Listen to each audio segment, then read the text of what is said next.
educate people on what cybersecurity is, how you can transition into a cybersecurity role, how you can change careers into it, and then what's involved once you've been able to do that as well.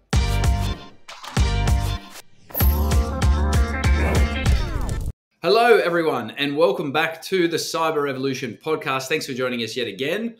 I'm Adam Hewitt, the CEO of Cyber Revolution, and today I'm joined by a repeat guest, an alumni student of ours, and just an absolute legend of a guy, Ben Wallace. Ben, how you going? Yeah, good, Adam. Thanks for having me, mate. Thanks for coming back on. As I mentioned, Ben's done the podcast before. It was, say, off the top of my head, around 8 months ago or so, maybe a little bit more. Yeah, we were just talking, off air, and I think your first appearance was we were talking about your studies, we were talking about your journey into your first role and how that all came about, and how you just landed your first job in cybersecurity, which you successfully did. You've now been in the industry for some time now, and we're going to hear a lot more about this next stage, I guess, of your cybersecurity journey, which is something that a lot of our listeners are really, really interested in. A lot of the feedback we got over the Christmas break, because all of last year, each and every week, I interviewed a new student who just landed a role, and they talked about, just starting the interview process, the first couple of weeks within a role. All of the overwhelming feedback we got from our listeners, and thank you for sending this in, was around, all right, what is it actually like in the industry? What is it like a year in, 2 years in, 6 months in? What are you learning? Are you supported? All of that stuff people are interested in. And we are still going to be getting new students on, but we're also going to be getting some of our previous alumni students in to talk about that. And this is one of the first episodes we're doing around that. So Ben, thank you very much. Before we get into all of that, as I always do, I want to give our new listeners of the podcast a bit of an overview around who this is for, who Cyber Revolution are, if this is the first time you're listening in. So Cyber Revolution, we are Australia's only dedicated cybersecurity training and placement institute. We specialize in helping people land their first job in cybersecurity. Over the years, we've been able to do that. We've helped hundreds and hundreds of people get into cybersecurity. We've helped thousands and thousands of people learn more about cybersecurity through this podcast, and that's exactly what this podcast is for. It's to break down the common misconceptions, really just to educate people on what cybersecurity is, how you can transition into a cybersecurity role, how you can change careers into it, and then what's involved once you've been able to do that as well. Okay, so that is the point of this podcast. If that resonates at all, then this is the podcast for you. Keep listening. All right, let's get into it, Ben. So 18 months ago, I think you've landed your first role as a cybersecurity consultant. And so why don't we start off with a bit of a timeline of everything that's happened in the past 18 months? So, as you said, 18 months ago, got my first gig working for CyberCX. Landed a position through the second cohort of their academy program. Got involved. Basically, I had a consulting background, so in turn asked to be put in their sort of consulting arm and move into GRC, which is governance, risk, compliance. It's a lot of, auditing, testing, and interviewing of stakeholders in various businesses. So the natural stakeholder engagement, came pretty well. Then moved on through, I think it was just past the 12-month mark at CCX, ended up getting promoted into the consultant role. So I should actually go back. There's 6 months of training in the academy, and then assisting on projects and everything from there. And then, after the 12-month mark, got promoted to consultant, where I was then leading my own engagements and managing, associates under me. And then, lo and behold, one of the ex-colleagues of mine, who I really appreciated working with, sat me down and said he had a job offer. He thought would resonate with me. We got chatting a little bit further, and next thing I know, I was recruited into the Queensland Government. So that's the high level, I guess, overview of where I am today. So a bit's gone on. It's fair to say you've had definitely 18 months, albeit as well whilst you were just becoming a dad, Yeah. moving into a new home. So it's been a pretty wild 18 months. Oh, that's it. You go past the 18 months, sorry, and when we've known each other, pushing on probably 3 years now, and like you said, built a house, had a kid, all in that time, started a whole new career. Like, yeah, it's amazing what's happened in the space of a few years. It is, mate, and you deserve it all. I remember was about 3 years ago, right? And I think we had a conversation initially about you'd come across Cyber Revolution, you were interested in cybersecurity. We spoke once or twice, and you decided to jump into it, which is obviously a risk, right? Like it is changing careers. You're in a pretty comfortable recruiting role, but it was just, as you said, comfortable, and you were a bit over Yeah. it, and you Oh, massive decided risk, to, mate. yeah, it was. And you decided, Yeah, when I got offered the role with CyberCX at the time, like literally, I just had my daughter, and I think two weeks into maternity leave, I got a call from CyberCX saying congratulations, and it's an associate role, which is half the salary that I was on in my last job, and yep, lucky I've just got my wife here who supports me in every decision I do, and yep. we took the risk, and now it's paying over, so it's all right. Yeah, yeah. So now you're earning more that you were in the current role now than what you were in your IT in your recruiting role. Probably just topping out around that same sort of mark, but obviously when you're in recruiting and sales in general, it's a grind. Whereas the role I'm in now, it's not that it's not hard work, but it's a different kind of grind. Like it's guaranteed salary, but the grind is you're constantly learning, you're constantly keeping up. In sales, yeah, you're constantly hoping you get your next sale, and Yeah. it's Which just a can different be bit of pressure. that can be pretty taxing, right? Is now you're just more project based work. You've just got to do the work and learn the skill and do the work, as opposed to, as you said. Yeah, 100%, and it's more I guess the ceiling in cyber is almost endless, right? Yep. Yeah, definitely. We'll touch on some of that stuff later. I want to just go back a little bit to some of the things that you said around that timeline because it's really interesting. So, change careers into a cyber role. First 6 months, you're in more of like an associate program for everyone listening. Really, if you get your first job, and when you get your first job in cybersecurity, what happens is you'll basically learn and shadow and be supported by the business and trained by the business for your first 6 months. Okay, so what we do at Cyber Revolution, we'll get you the right industry certs, practical skills, and build your basic knowledge up through our CompTIA certifications. Once you've done that in the 6 to 8 months you're with us, we then help you land a role in the industry. It's then up to the organization, the company that's hired you, to continuously support you because you are a newbie. Probably usually we find it's anywhere between sort of 2 to 6 months, depending on the scale and the size of the business, before that individual is then up and running. So for you, that organization quite large, 6 months. So after that 6 months, you were then a junior GRC consultant, I'm assuming. Yeah, so associate GRC consultant. Okay, perfect. So that was kind of your first, I guess, promotion after 6 months. Then after 12 months, you were then promoted again to a fully fledged GRC consultant. You're actually leading projects or actually leading your own group of clients. So leading more of your simpler sort of engagements and helping guide the newer associates, and then having a bigger part in your more complex engagements as well. Did you feel like, were you comfortable that you, by that 12-month period, you had the skill set, the support and everything to be able to do that?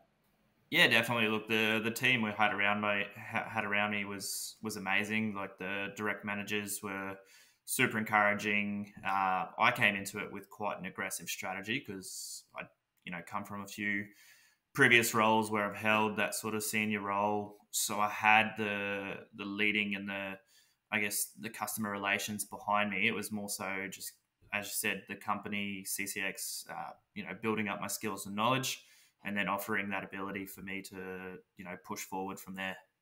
Yep. Amazing. And then after 18 months, you've then been offered another role. Tell us a little bit about that. Yeah, definitely. So I work for Queensland Government Cybersecurity Unit. So essentially we work as an advisory on cybersecurity matters to all the government departmental agencies. And then I moved into what they call the Essential 8 and Assurance team. So we head up all there's a check that they do every year called the IS-18 return. And one component is it's Essential 8. So my manager, who I previously worked with, yeah, as I said, offered me a role. It definitely resonated with me. Having the ability to make the change in the state and the community is something that was quite big for me. And the project we're working on now is we're developing a reporting mechanism that's going to essentially give live updates to the whole of Queensland Government. It's something that's not been done before, so it's pretty exciting. Yeah, I imagine that'd be pretty fulfilling, right? As you said, that's something that was quite important to you, that feeling of giving back to your community.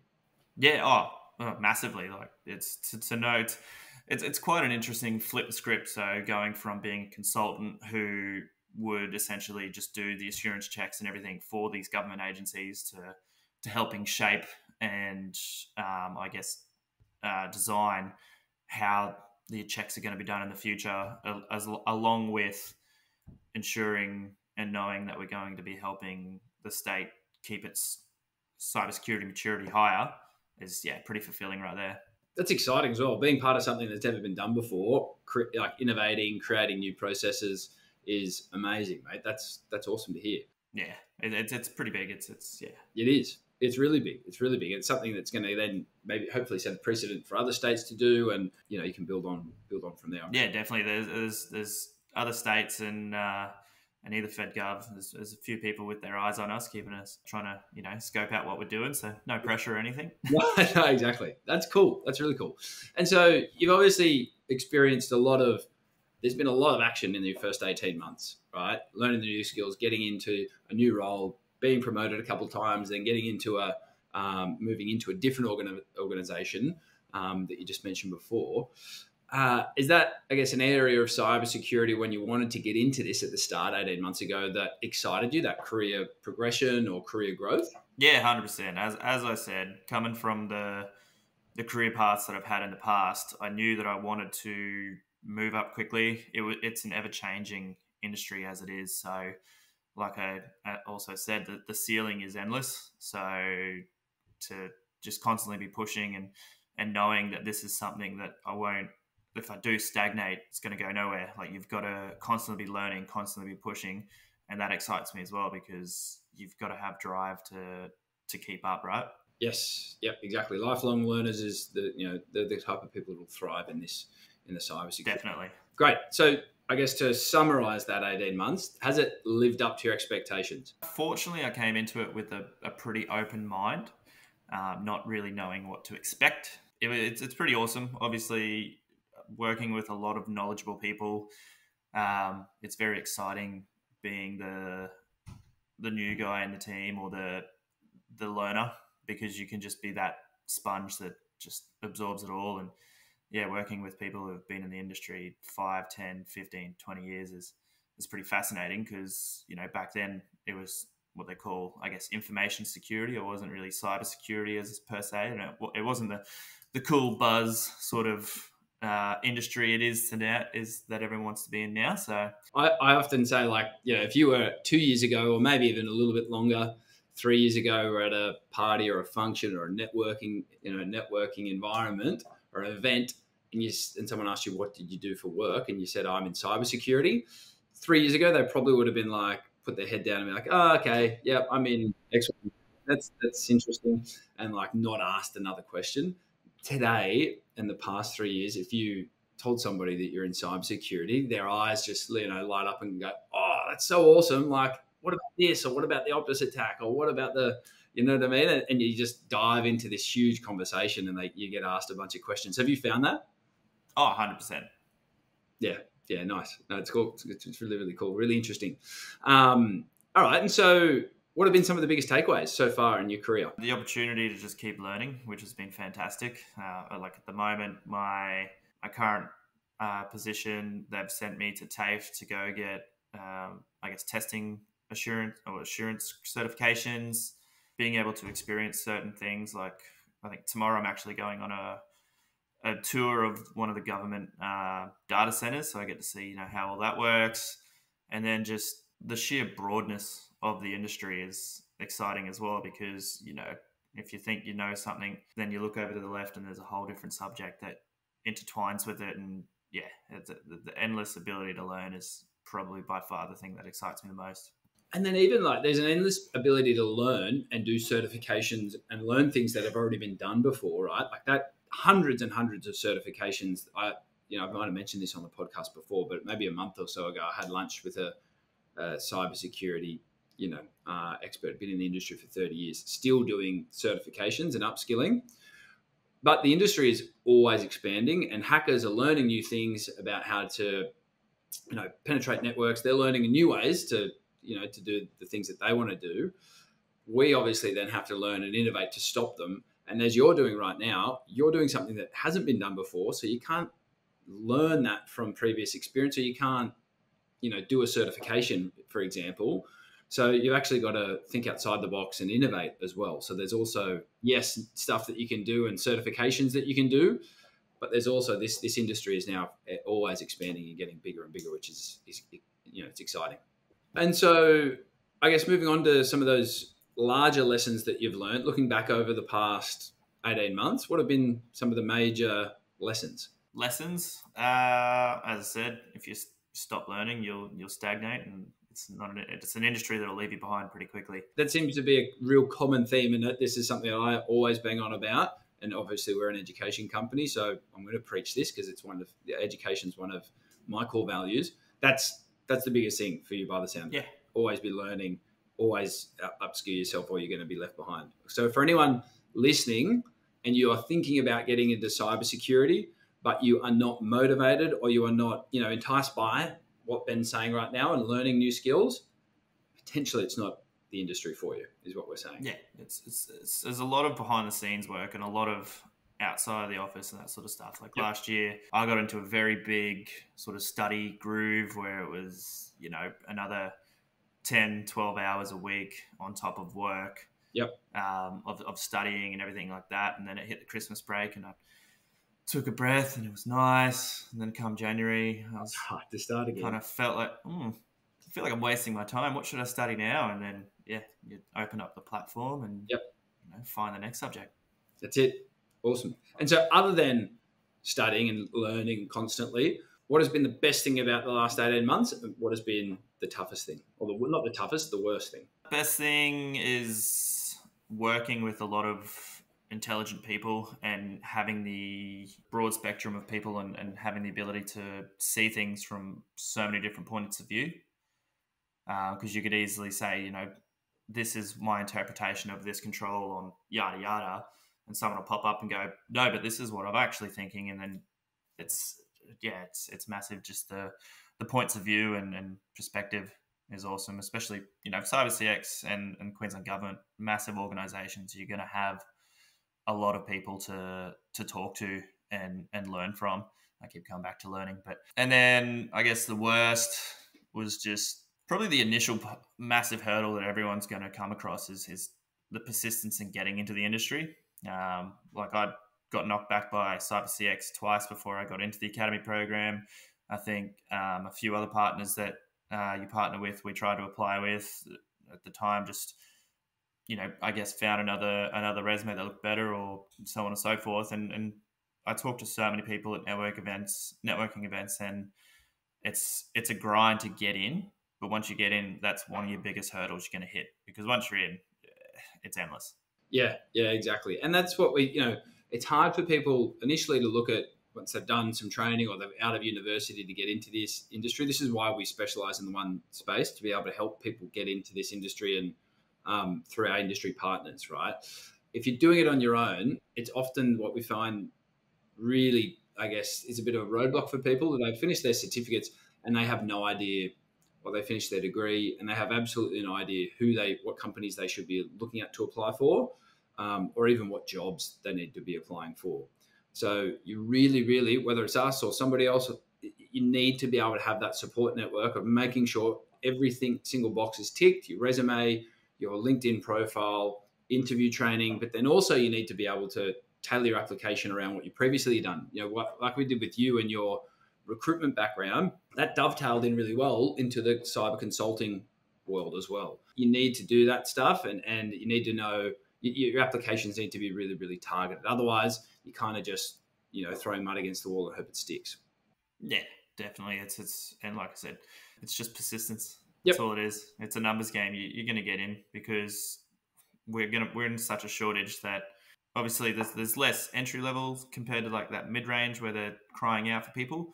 But the people such as myself who 18 months, 2 years start moving in those mid levels, then there's entry level positions again, right? So there's a bit of some organizations, obviously the ones we partner with, we help most 80 to 90% of our students are entry level positions, right? And our companies that we partner with know that.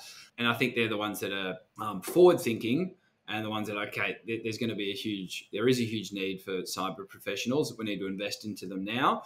And then you've got some other companies that are just like, no, we want people with 2 years experience minimum and these certificates, these skills. Yes, they are floating around, but that's exactly what sometimes they're doing, right?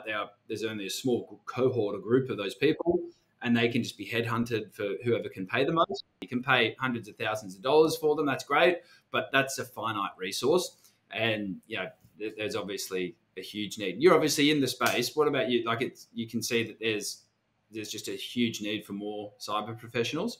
Oh, of course, it's so many roles out there. It's crazy, and like I said, the roles aren't always going to be your entry level. It's sort of that mid tier that are highly sought after, and it's the people that go out and do the certifications and do the networking and do all the extracurriculars that tick all those extra boxes are the ones that getting there, and then getting the good salaries and all that sort of stuff, because like you said, there is only a finite amount of people in that sort of sector, and if you push hard you can get there pretty quickly. Yeah, no, definitely. Well, you're the proof of it, right? You've had two promotions and changing roles. I guess you could argue sort of 3 promotions in 18 months, which is just unheard of in any other industry. If you thought about the or anything, you're not going to get that type of growth. Well, what I guess, where do you see yourself in 5 years on that note? Where do you want to be in 5 years' time? 5 years, I literally just did like a performance review at work last week, and same sort of question came up. I either want to, I know I definitely want to be running a team because I'm a leader at heart. So, managing a team and steering, probably staying in government because there is quite a bit of opportunity to. Like I said, I'm quite big on that opportunity to give back and know it's making differences. Some of the roles I did do in CyberCX was, here, go do this check, go do this assurance check because we have to do it every year. And it's a bit lackluster, whereas you can do projects that are benefiting the state and the community, and you get a bit of sense of pride behind that. So I think I want to be staying in government, managing, and then potentially have like a bit of that contracting consulting on the side, because there's as I said, there's endless opportunity, especially in cyber. It's nuts. I asked you this obviously the first time you're on the podcast. It could have changed. It may not have. That's fine if it hasn't. What are your 3 top tips for somebody that right now is listening to this? They're not sure whether they think it's possible for a career change into cyber, or for whatever reason they're on the fence. What are your 3 top tips for somebody that might be in that position wanting to get into this industry? Yeah. 3 top tips. First one is just start. If you mull over it and you want to just keep thinking, should I, 6 months later, you finally do it. Imagine how far you could have been in the 6 months prior to that. Just start it. Yeah, there's that much opportunity that if you start it and it's something that you like, you'll be fine. Number 2 is coming back to just constantly learning. Learn. If you get a job, find the people that are the knowledgeable people, get under their wing and go from there. Do your extra certifications, everything like that. They're not everything, but they do help. It helps prove knowledge and that sort of stuff. And then, exactly, it proves commitment as well. And then third one, I harped on about it so much last time, was networking. Like I said, the role I got offered, yes, it was through my hard work and what I'd done previously, but it was an ex-colleague of mine who recognized the quality of my work and went from there. But let's be honest, I I did the same thing I did to you there, Adam, and I kept messaging him, just saying, "Hey, don't forget about me. Make sure you know I'm here, rah rah." And it's a track record; it keeps working. So Exactly. Yeah. If it ain't broken, yeah, exactly. If it ain't broken, don't fix it. Right. And I think, you know, that's a huge, huge attribute of yours. Like that persistence and just, you know, that drive to get into the industry is going to put you in good stead now for the rest of your career. So I think you should continue that method of that's been working for you for sure. I definitely will. And so the thing that sticks out for me, I mean, all of them are unbelievable points, and everyone should listen into those. But and on the networking side, I'm not sure too many people know, but we mentioned this in the podcast previously. All of our students, we partnered with ASA, Australian Information Security Association, one of the largest groups and networking events communities in Australia. Like I'd say the largest. Okay, so all of our students get free ASA memberships, access to all of the events that they run. So yeah, if you're a student, you obviously know that because all of our students have signed up. If you're not, just go check out ASA. We're going to CyberCon in Canberra later this month in a couple of weeks. Those networking events are absolutely crucial. The thing that obviously stood out for me is, as you said at the start, just start. And I'd say 9 out of 10 students, when I ask this question, they say the same thing: just do it, right? Imagine for you, if you could have easily 2.5 years ago, whenever it was, been like, yeah, Adam, I'm just going to wait because I've got a kid on the way and I'm building a house. I'm just going to wait 6 to 12 months till that happens. Once that's done, I'll come back and I'll start. Imagine if you did that, right? You'd be in a worse position, and then you may not ever start because then you're nervous. You've got now a lot more responsibility, and then, you know, sliding doors moment, you just stay in the role that you weren't fulfilled in. 100%. And another point to that was when I got offered the associate position at Cybersecurity. Like I said, it was 2 weeks into having my daughter, and our whole world was upside down at the time. And I said to him, since I've got this position, is it something that I can defer for 6 months? And they said, potentially, but we can't guarantee it. And another student of yours, Tim, who I used to work with, he got offered that same role at that same time and opted to defer it until March. And he then had to move down to Sydney or Canberra, wherever he went, to get his first role because that position wasn't guaranteed. So if I hadn't just gone, I'll take it, let's do it, you know, I might have been another 6 months down the track as well. Exactly. And shout out to Tim. I'm going to have to get him back on the podcast too. Tim has been on the podcast previously. He worked for a huge organisation, NCC Group, down in Canberra, and is now absolutely crushing it in his career. So that's a good point. I might reach out to Tim. Yeah, he's a good bloke. Reach out. Absolute legend of a guy, and he's doing great things in cyberspace now. Ex-ADF, you know, ex-veteran turned into cybersecurity professional, and he's absolutely crushing it. So I'll reach out to him. Mate, thank you so much. We've gone a little bit over time, but we had a bit to cover there. Really, really appreciate your time. I know you're busy, and I know that everyone listening has, you know, gained a lot of, a lot of information and a lot of value from it. So appreciate it. Happy days. Thanks, Adam. No worries, guys. If you did listen to this podcast and you want to learn a little bit more about our job placement program, all you have to do is head to cyberrevolution.com.au, leave your details there, and someone from the team will be in touch. Thanks for listening.